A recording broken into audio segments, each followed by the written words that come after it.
The small creature placed the bulrush pods on the stone.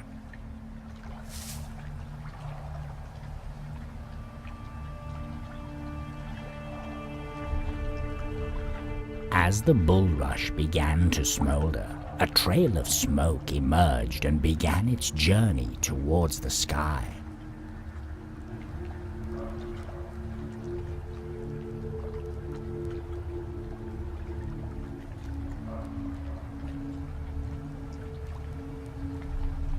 As the alvor started to cough from the thick smoke, a thin trail of alv dust fell from one of them, forming a small pile on the ground.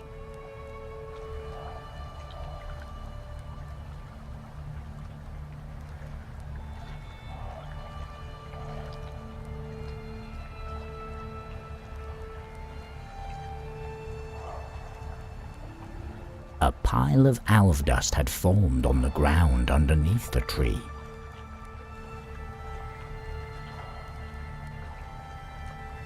It sure does sparkle, the small creature said as it stood in awe of the beautiful powder. The small creature managed to scoop up the glowing pile of alv dust.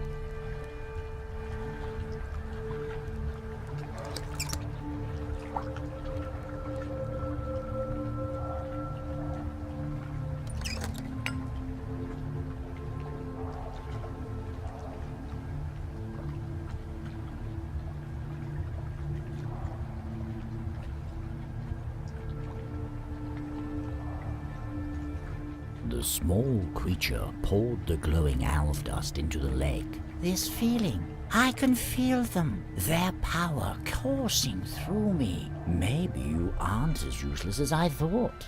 Here's a bottle for your troubles. I'm sure you can use it for whatever it is you do, Nakken said with a sarcastic look.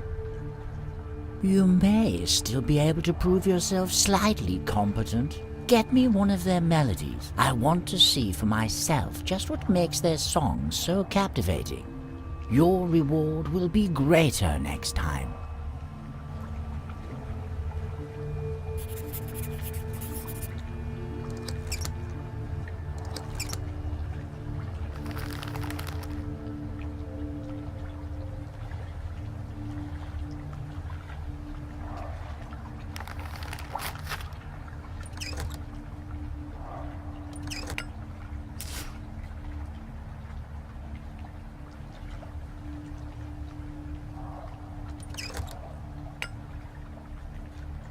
With the help of the shovel, the small creature managed to remove a large enough section of the nettles for it to pass through.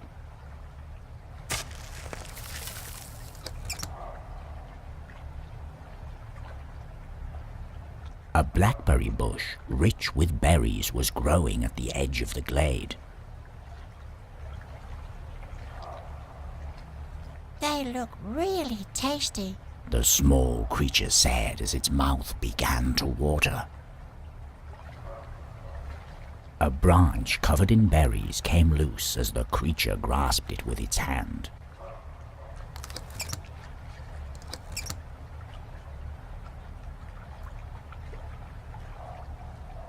A beautiful wingless alva sat alone on a stone near the lake with her head slumping down. Hello there. I hope I'm not disturbing you, the small creature said anxiously as it approached the alva on the stone, hoping that she would not turn away at the sight of it.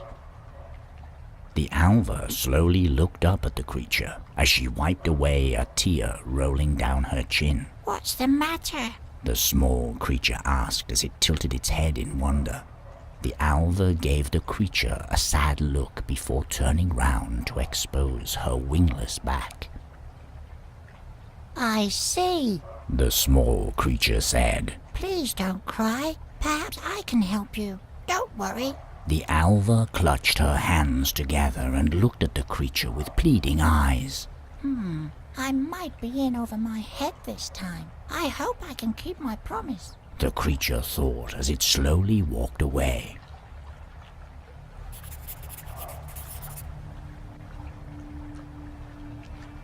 As the small creature's hand got closer, the Alva looked up, startled.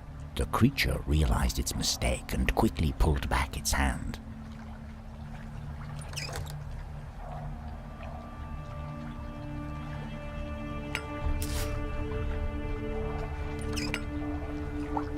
If it's not too much trouble, do you think you could share your beautiful song with me? The small creature asked nervously. The wingless Alva's face lit up for a moment, giving the creature a slight nod before writing down the notes on the paper.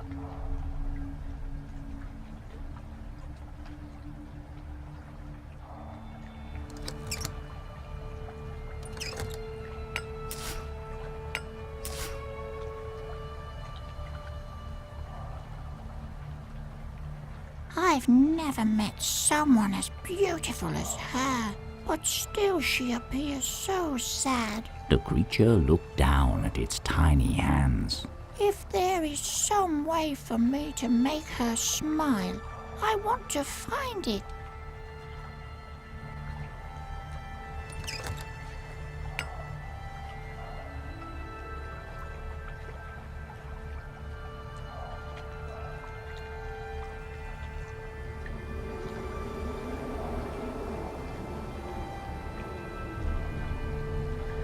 Now, this is surprising. I didn't actually think you could obtain something like this, Nakan said, seemingly impressed by the melody written on the note sheet. Very well. I suppose you have earned somewhat of a reward. Look into the shallow water at your feet. There should be something suitable buried in the sand. As the creature searched the bottom, it found a large mussel. Now I don't have time for you anymore. With this melody and my ability, I'll be able to surpass all others. As Nakan disappeared into the murky water, a subtle violin could be heard stemming from the depths of the lake.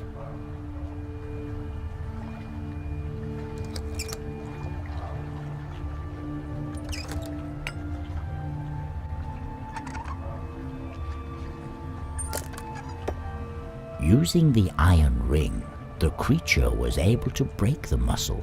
As it shattered, a gleaming pearl was revealed.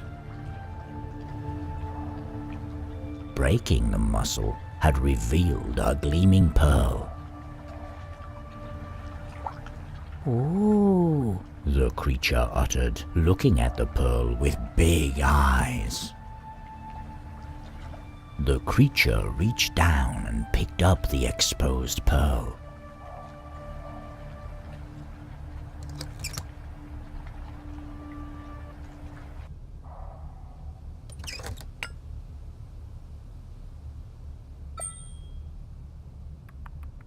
the void has been closed, and once again the coming times are mine to behold. The natrum croaked as it stared into the distance. Your future is dark, yes, tumbling down into nothingness. The darkness swallows you whole, yes. There is more. Crumbling, yes. Crumbling, and then a light shining through the darkness. Escape quickly. Escape the darkness, or it will swallow you once again. The natrum went silent as it once again stared into the distance. As the natrum finished its foretelling of the small creature's fate, it spread its wings and flew away over the trees, bringing the conversation to an abrupt end. During its departure, the natrum had shook off 2 of its black feathers that slowly fell to the ground. Maybe I can use these to help the sad Alva, the creature said, watching the natrum's silhouette grow smaller and smaller before disappearing amongst the treetops.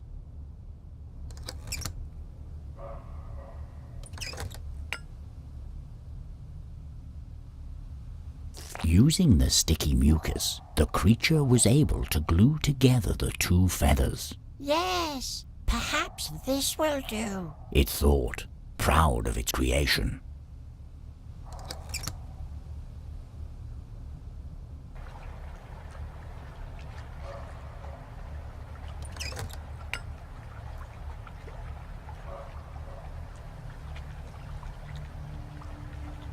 Here you go.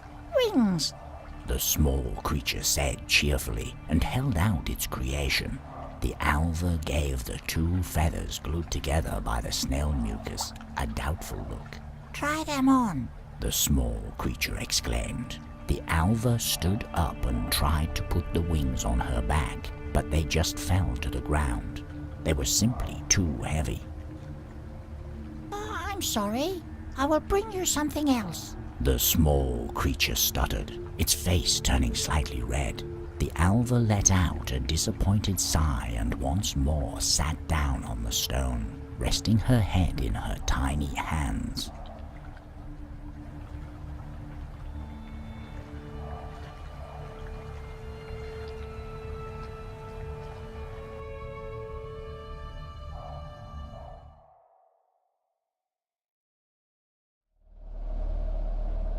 The toadstools are spreading rapidly. If nothing is done, they'll cover both me and my well. Stop them, I beg you.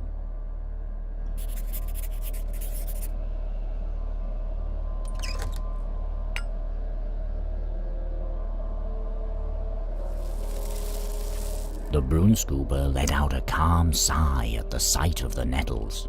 That should do the trick, at least for a while. The broomscooper looked at the creature. You need to escape this place. You can't stay here. The toadstools will soon engulf this part of the forest. Hurry! Flee while you still can.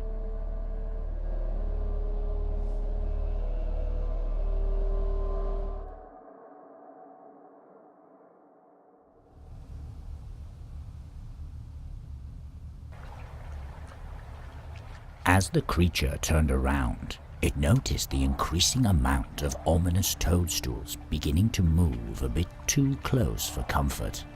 Heeding the broomscooper's warning, it decided to find a way to leave the lake. The sad alva. The small creature suddenly remembered. Without wings, she won't be able to escape by herself.